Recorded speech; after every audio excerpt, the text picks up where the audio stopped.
Hello, welcome to my channel. Today we are going to learn listening English with a story.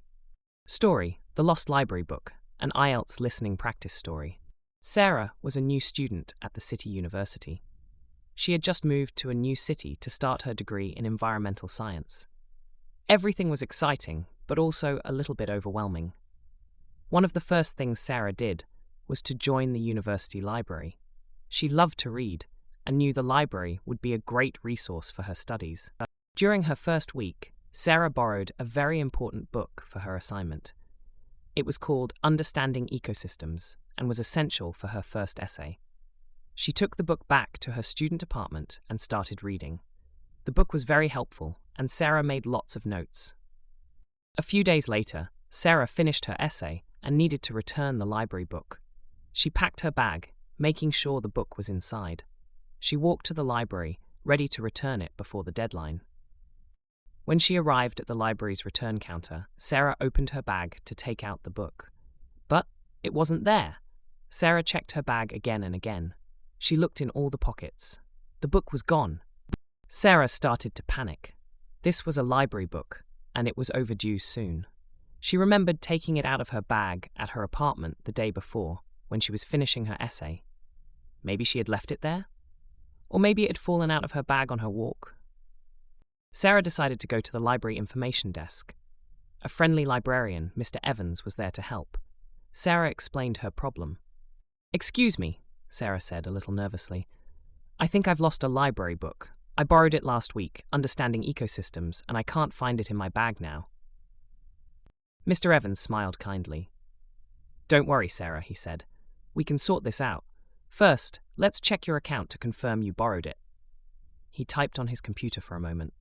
"Yes, I see it here, Understanding Ecosystems, due back in 2 days. Okay, first thing to do is to check if you might have left it somewhere in the library." Mr. Evans suggested, "Have you been studying in the library today? Perhaps you left it in the study area or near the computers." Sarah thought for a moment. "No, I came straight here from my apartment today. But yesterday, yes, I was studying here, in the quiet study room on the second floor." "Okay," Mr. Evans said. "Let's go and check there first. Sometimes books get left behind." They went up to the second floor and searched the study room. They looked on the tables and shelves. No sign of Understanding Ecosystems. Okay," Mr. Evans said. "Don't worry too much yet. It might be at home. Let's think about your walk here. Did you stop anywhere on the way from your apartment?" Sarah tried to remember her walk. "Well, I stopped at the coffee shop just outside the university gates to get a coffee, and then I walked straight here." "Right," said Mr. Evans. "It's possible it slipped out of your bag at the coffee shop. Why don't you quickly go back to the coffee shop and ask if they've found a book? I'll stay here and check if anyone has returned it by mistake in the last hour." Sarah thanked Mr. Evans and hurried back to the coffee shop. She went inside and spoke to the barista behind the counter. "Excuse me," Sarah asked, a bit breathless. "I was here about half an hour ago, and I think I might have lost a book. It's a library book, quite big, called Understanding Ecosystems. Have you seen it by any chance?" The barista, a young man with a friendly face, thought for a moment. "A big book, Ecosystems. Wait a minute. Yes! Someone did find a book on one of the outside tables just after you left. Let me check in the lost and found." He went to a shelf behind the counter and looked around. Then he smiled and pulled out a book.